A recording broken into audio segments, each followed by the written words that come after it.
Good morning. This is not a bad start for today's walk. I'm in Dorset. This is Worth Matravers, and this is a really random henge made out of logs. I like it.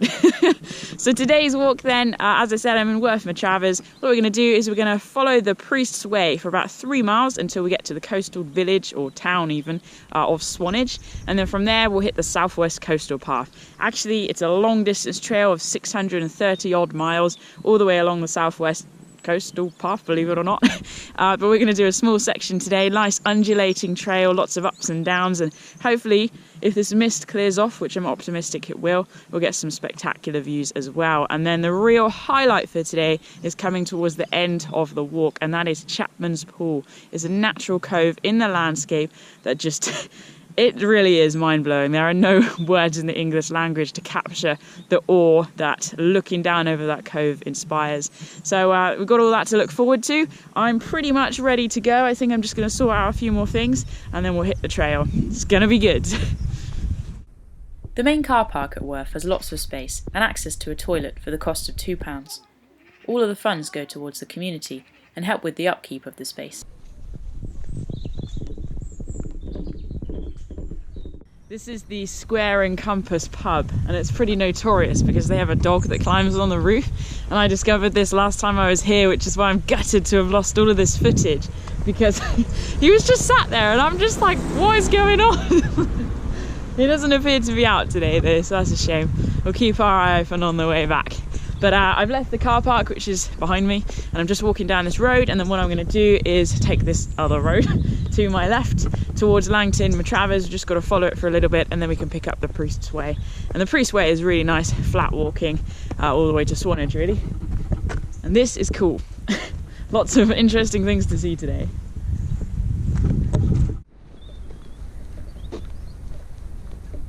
Just spotted this, which says the Abbott's Way. I think that's another kind of little trail in the area. I remember seeing another Abbott's Way sign further up actually. So it's wonderful how, you know, here in the UK, we really embrace our natural spaces and we like to create routes and circles and stuff for people to explore. And the Abbott's Way is obviously another one of these. We've got the Priest's Way, we've got the Purbeck Way, we've got the Southwest Coastal Path. The list goes on, and there's so much potential, so many places to explore. You tick one thing off, you open up the map and you're like, oh boy, there's plenty to go. So it's really exciting, and I get such a buzz coming out here, you know, looking at the map, working off it, and seeing all these different routes and walks that you can build as you go. You can make it up as you go if you want to.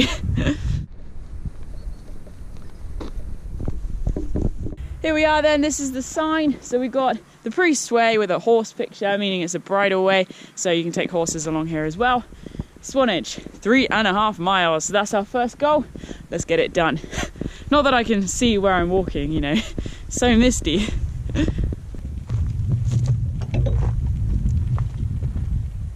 I'm pretty sure it goes this way, into the nothingness. Check this out, this is the Priest's Way sign, so it literally is a priest.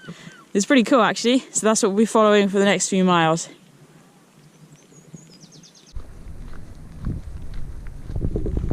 Uh-oh.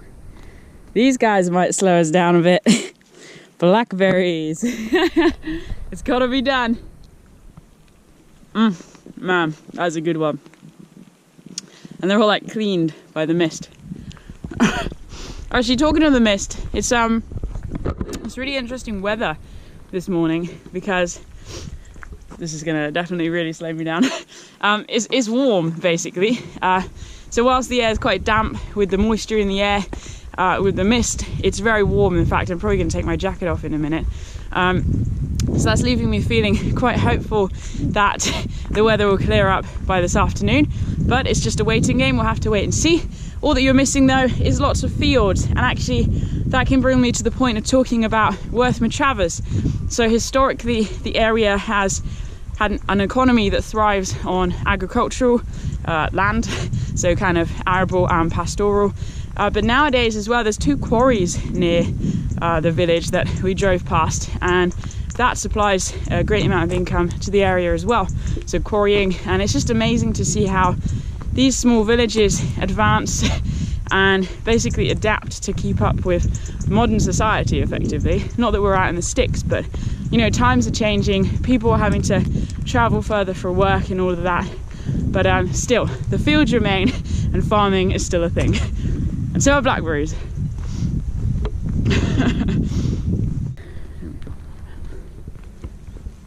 Oh my gosh, I did not realise that. The mist has disguised it, but there's actually a quarry right here. You can see the piles of stone around, you can see the diggers. I'm not sure what they're actually doing, but whether it's a quarry or whether it's somewhere that they're just storing the stone, but it's kind of just appeared out of the gloom, and I'm like, oh, that's why I can hear machinery. This was the Lewis Quarry, a family-owned business that's been supplying Purbeck limestone to landscape architects, contractors and the public for over 80 years.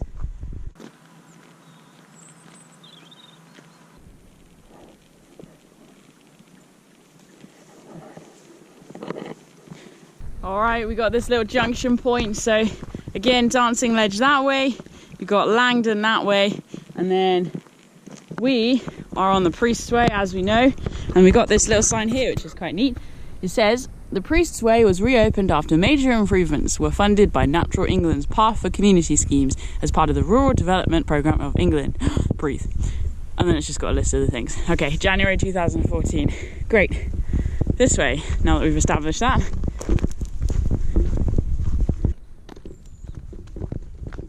Making good progress now towards Swanage, and what you've obviously seen is how much of a straight line this is just along this very gentle track, and it's a nice little warm-up to the walk given how it's going to get, but I still can't really tell if the mist is lifting at all.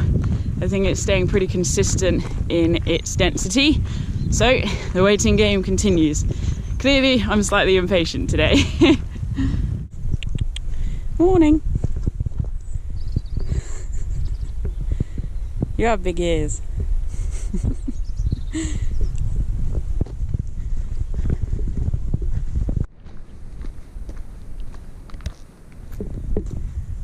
Alright, so we have left the Priest's Way now. I was trying to film it, but I kept getting phone calls, so I've just given up. We are on this little path that's winding its way through fields, rather beautifully, and we're just going to drop down into Swanage now. So this is where we hit the town.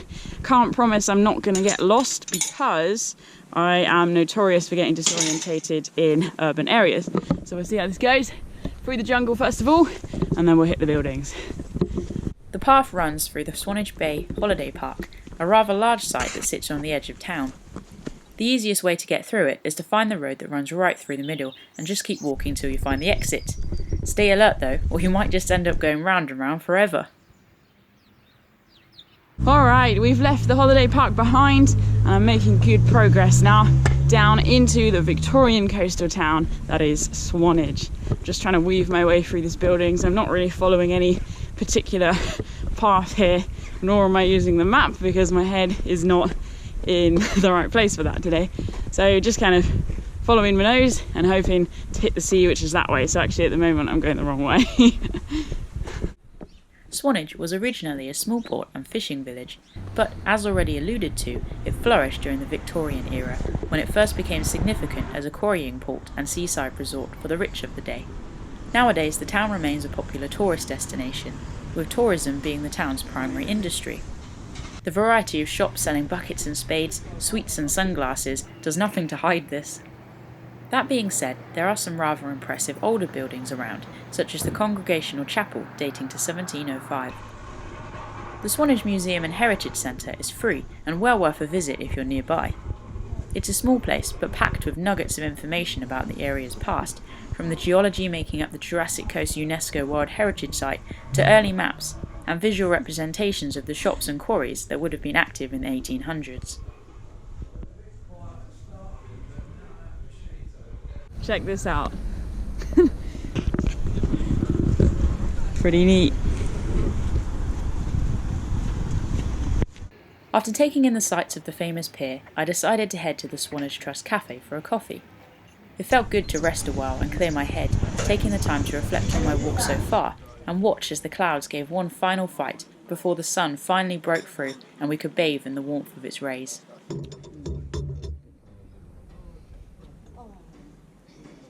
So that is Swanage. I think stopping for a coffee was the best decision I've had all day because the sun is finally breaking through. We've got some views over the cliffs there, the limestone chalky cliffs, all the way to Old Harry's Rocks, which is a fantastic geographical and geological landmark there.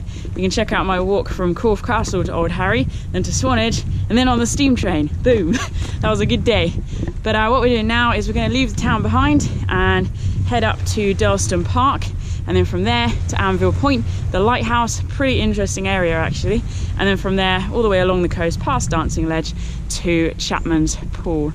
I'm really excited to share this with you. This is where the views are going to begin, especially as the cloud rises. Oh, every step counts.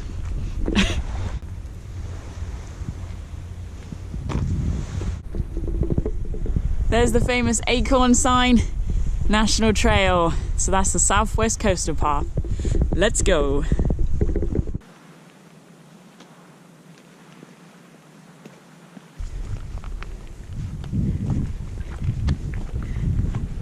Wow, look at that. Look at the strata in the rock over there. That's pretty neat. And the sun breaking through over the waters. That's quite a view. The coastal path climbed up the grassy cliffs, giving views down over Swanage and on towards the Purbeck Hills, before emerging back into the residential areas of the town. Ah, this sign is giving away my surprise. Dalston Castle, that's our next point of interest, and it sits on the kind of outcrop bit in Dalston Country Park, looking over the sea near the Lighthouse, Anvil Point Lighthouse, and it's a folly castle, so it was built almost as decoration to give something back to the community here around Swanage and the Isle of Purbeck in the second half of the 19th century. So that's all I'm going to say for now. Let's wait till we get there to check it out. As we saw from the sign, 3/4 of a mile. Let's storm it. Dalston Country Park was established in the 1970s by the Dorset County Council. It's over 320 acres and treasured by many, encapsulating an amazing variety of wildlife, such as 33 species of breeding butterfly, over 200 species of birds, 500 wildflowers, and 500 moth species. There's plenty of history as well, such as ancient Saxon field systems, the remains of glacial valleys, and an old telegraph station. It's truly a wonderful place to spend some time exploring. Here we are then right on the edge of Dalston Castle. We've got some pretty interesting architectural stuff going on here. Not only is there Dalston Castle itself, but we've got some sculptures which are pretty awesome, if I might admit so myself. We've got the RSPB lookout right on the coast, and here we have this kind of geological timeline celebrating the millions years of geology that we've got here on the coast in the southwest. We've got the Jurassic Coast UNESCO World Heritage Site that stretches out for 95 miles, that is protected, treasured for its fantastic record of geology that goes right back through time. And here we've got all sorts of little signs and stuff giving different time frames of creatures and, I don't know, evolution and that sort of thing. It's I'm not a specialist in this area, but I certainly find it very fascinating. So let's have a look and see what we can find. Every step I take is 15 million years long. Okay then, let's go. Starting here, 15 million years, 30 million years, 45, 60, and so on. 12.5 billion years to go, onwards.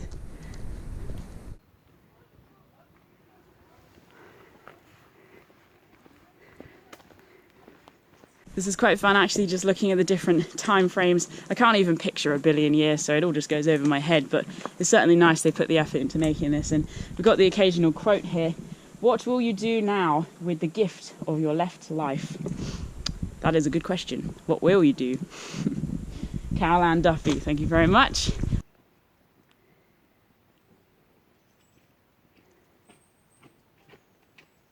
Having just journeyed through billions of years of geological time, we have arrived at Dalston Head, and this is the castle.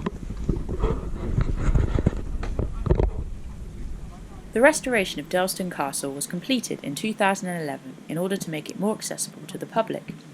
Previously, it played a part in the evolution of the radio and telecommunication systems. The roof of the castle was even used for some early wireless experiments to transmit to the Isle of Wight in the 1890s. Nowadays, there's an art gallery and a restaurant, and a chance to delve deeper into the history of the area through the information that's displayed on boards. Okay, it's time to head down and find the world. You'll see what I mean by that in a minute. Are you ready to journey into planet space? Have you donned your suits? Are you prepared for an adventure? Alright then, let me introduce to you Planet Earth. This is the giant Earth sculpture that sits just below the castle, and it's really cool because it's got every country on here. It's got all the longitude and latitude distances, it's got the equator, and just basically it's just the Earth. But then here at the back we've got just some writing that's actually quite faded out now, so I expect they'll do that again, just poetry and information about the distance between the sun and the Earth. But it's just really cool sitting here looking over the ocean, the endless horizon of water, and it feels like such a special area. It's wonderful actually to be here on my own because normally it's full up of crowds, but look at that view. Does that not just take your breath away every single time?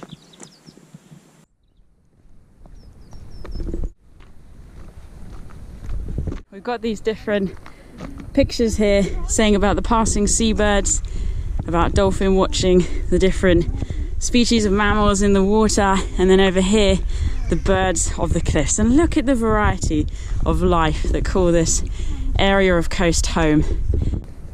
Just up here we got the lookout spot, so you can get a bit of shelter if you need to. Let's see if there's anything in here saying about what's been seen recently. Oh, marine sightings, nothing. Okay. Oh, look at this, like, searching the seas. Many people are surprised about the variety of marine life found in Dorset's coastal waters. As well as regular sightings of bottlenose dolphins, more unusual species like sunfish and basking sharks visit these shores. Minke whales and long-finned pilot whales have also been seen in recent years, and other more familiar creatures such as grey and common seals are often found. Look at these... there's no words. It just blows my mind that in that endless mass of water, so many species live and thrive, and they call it home. Oh, I just never take it for granted being able to walk in areas like this.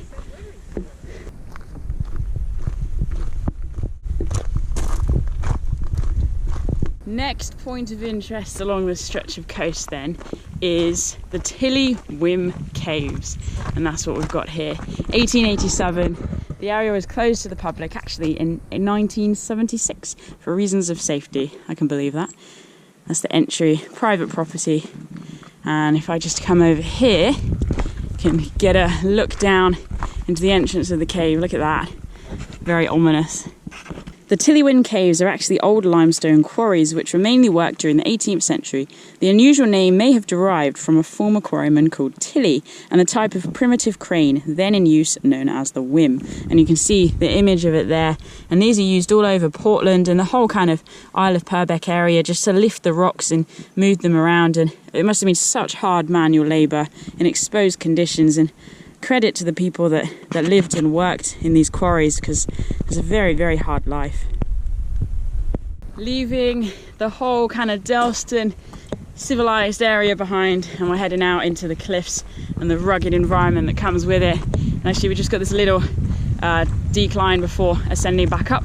Plenty of these on this walk, and we can see on the other side of this sort of gully is the Lighthouse. So built in 1881, the Lighthouse has stood proud, guiding ships away from the exposed rocks here, right on the shoreline. Take a look at this. Anvil Point Lighthouse is positioned to give a waypoint to vessels passing through the English Channel coast. It was originally illuminated by a paraffin vapour burner, but in the 1960s was modernised and electrified.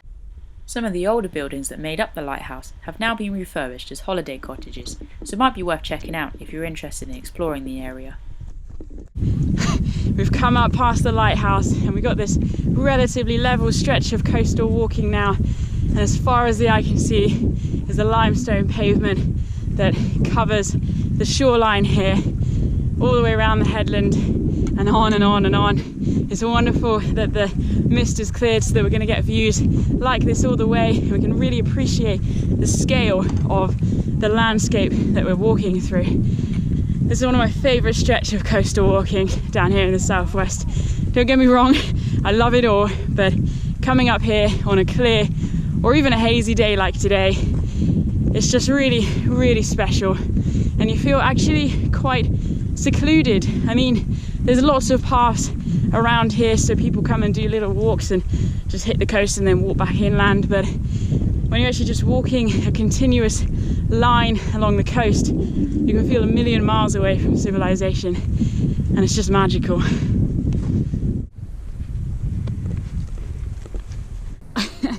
I always seem to spot the little things when I'm on the trail, and this guy is no exception. I think I scared him a bit. Hopefully he'll uncurl in a minute. But this beautiful little caterpillar is a fox moth caterpillar, and you often find them here on the coast. Look at that beautiful striking orange and grey and black there. It looks so ordinary, and yet when you delve a bit deeper, it's simply stunning. Alright, I think we've spent enough time checking this guy out. Let's let him go. I'm sorry, matey. Have a nice time.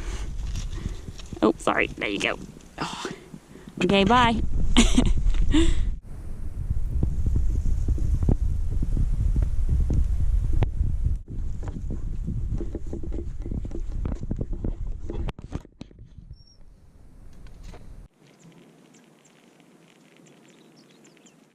Quite understandably to many, this sort of area at this time of year can appear quite lifeless, what with all the browns and the leaves falling off of the different brambles and coastal flora species growing in this area. But actually, if you just take a closer look and just delve a little bit deeper, you can actually see there's butterflies playing, there's crickets and grasshoppers chirping in the grass, there's different warbler species and coastal birds flying around, and there's lizards that scuttle in front of you as you startle them from bathing in the warmth. There is a lot of life here. You just have to know what you're looking for and open your eyes in order to see it. Walking along the undulating coastal path never gets boring, since there's so much to see. If not wildlife and views, then there's archaeology and history. This stretch boasted an old radio mast that reached high into the sky, and quarries that delved into the depth of the earth. The sun is really coming out now. There's so much warmth in those rays. Oh, it's wonderful. Working up quite a sweat here, just going up and down. It's good, this is what it's about.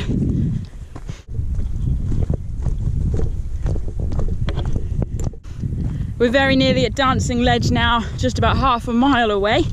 And the area is very popular with climbers who come and scale the limestone cliffs.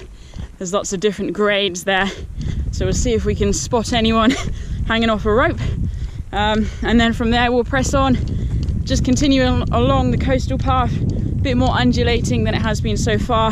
The next stretch on towards Chapman's Pool. There's a pretty epic climb halfway through as well, as you'll get to see. It's always good fun to tackle that one. That's Dancing Ledge just down there. There are indeed climbers utilising the cliffs. Let's go take a closer look.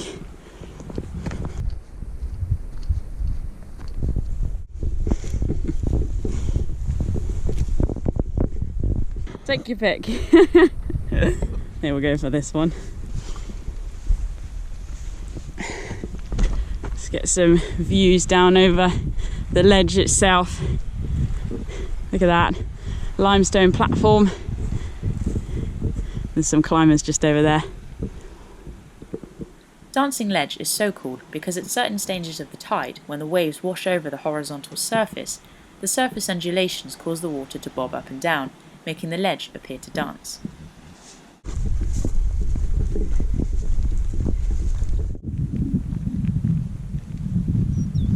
Doesn't get much better than that. The water just glistening with the sunlight.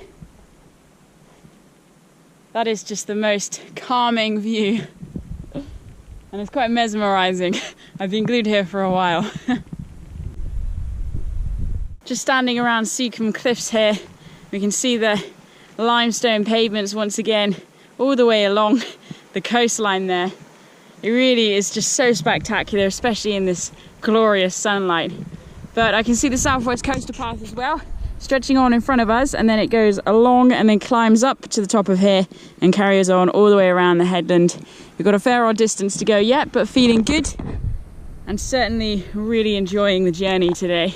It's been what a transformation with this weather.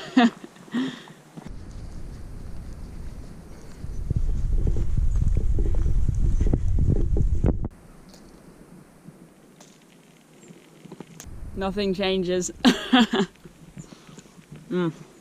They're slightly salty, which doesn't really work, but it's vitamins, so.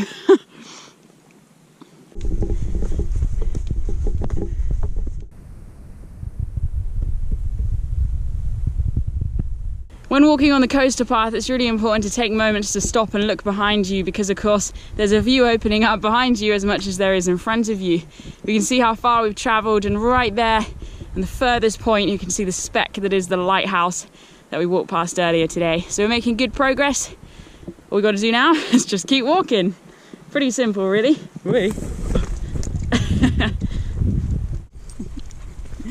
Hello. Oh, you're nice.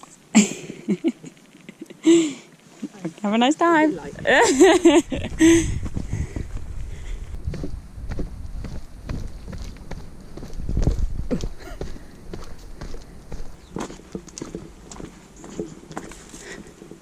Another little Coombe Valley thing here. It's about 1.5 miles now to St Aldham's Head, which is the next landmark point. Feeling good, if not a little bit warm.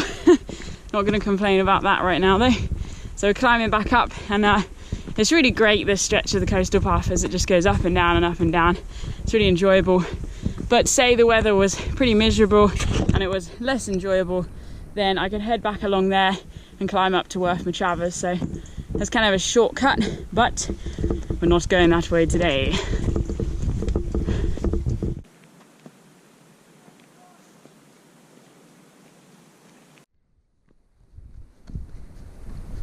Just above the cliffs here at Whim. So as I said, that's the route you could take if you wanted to cut straight back up to Worth Matravers, which I can see just over there. But down here what you can see is the remains of some buildings, and again they're all to do with the quarrying in the area. But it's pretty amazing that they're still standing given how rough the weather conditions can be around here. Until around 1940, Winspit was used as a stone quarry, providing stone for buildings in London.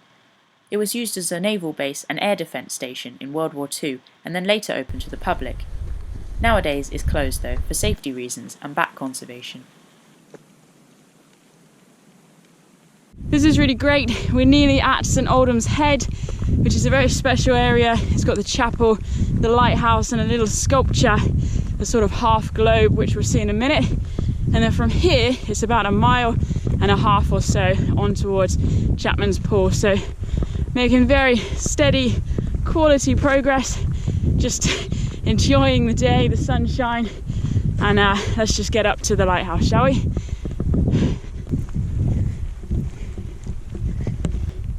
This memorial was sponsored by Worth Parish Council, assisted by public donations and the Purbeck Radar Museum Trust. It's like a half globe, if you see what I mean.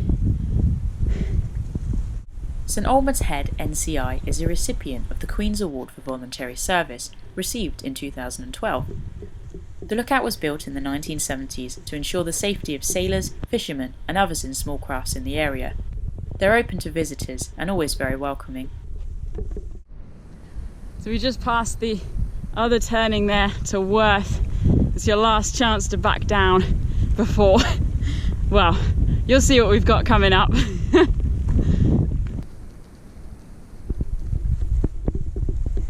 Okay, you ready to see what I've been holding as a surprise for you? This is going to be my workout for the day. Hold on to your socks, they're about to get blown off. Check it out. Oh boy. So it steps all the way down, right down to sea level, and then all the way back up to the top of the cliff. Oh man, This is gonna be good. Let's do it. 1, 2, 3, 4, 5, 6, 48, 49, 50, 51, 52, 50. Okay, we're down the bottom. Let's climb. 1, 2, 3, 4, 5, 6, 7. Fuel for on the way. Yes. Salty.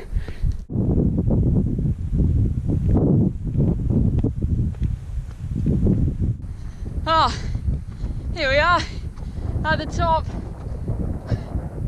That's not half a bad view. Oh, that was good. Whew. All right, let's get to Chapman's pool.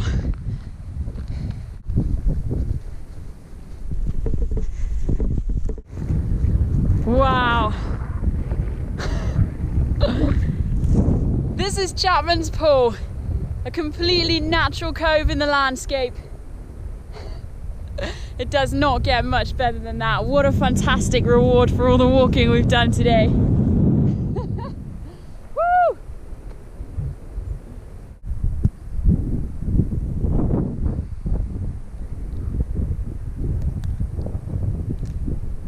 I always feel truly amazing walking this stretch of coastal path above Chapman's pool. Not least because the view is just the most stunning thing ever. But this area means a lot to me.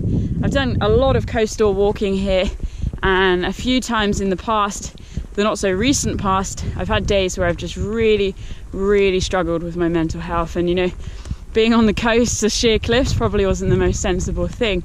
But upon arriving here, the number of the times I've fallen on my knees and floods of tears, just to the sense of achievement for having arrived here, and just feeling so humbled to be gifted with that view by this land.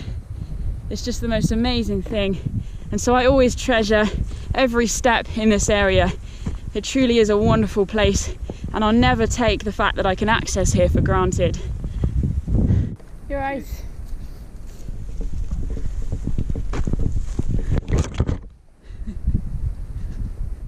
Oh, I almost walked right past this one. We've got a war memorial here. The table and benches here have been built by the Royal Marines Association, Dorset branch, to the memory of all the Royal Marines killed between 1945 and 1990. Rest a while and reflect that we who are living can enjoy the beauty of the sea and the countryside. Wow. That's just perfect. That sums up everything I'm feeling right now. We've got this one wildlife. We've got to live it to the full.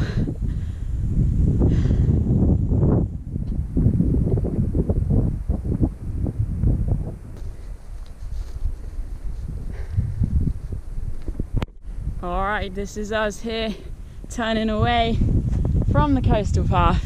The epic views. We wave goodbye for today.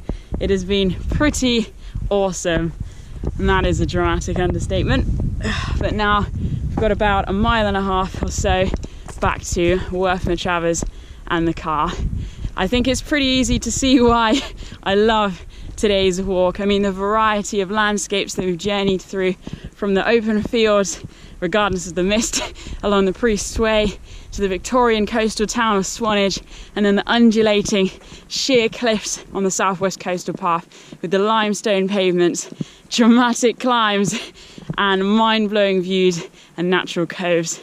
I really feel like this walk provides all of the awe that you could ever desire on a walk, and it really does inspire you to get out more. You know, I think we've been really lucky with the weather, the fact that the mist has cleared, and we've made the most of every hour exploring the little sections of path and eating all of the blackberries as well. I'm sorry, I might have left a trail of bare brambles. But I'm feeling super fulfilled today. I really was not feeling crazy energized this morning, but just being outside in the natural sunlight in the open air with the fantastic views has revived both my mind, my body and my soul. and I'm really, really pleased to have been able to share it with you. So thank you so much for following today's walk. I hope you've enjoyed it, even a speck of as much as I have, and I look forward to seeing you on the trail. Until next time, enjoy your adventures and stay wild. Boom! A little further inland is the Renscombe car park, ideal for anyone who just wants a quick walk to the Chapman's Pool viewpoint.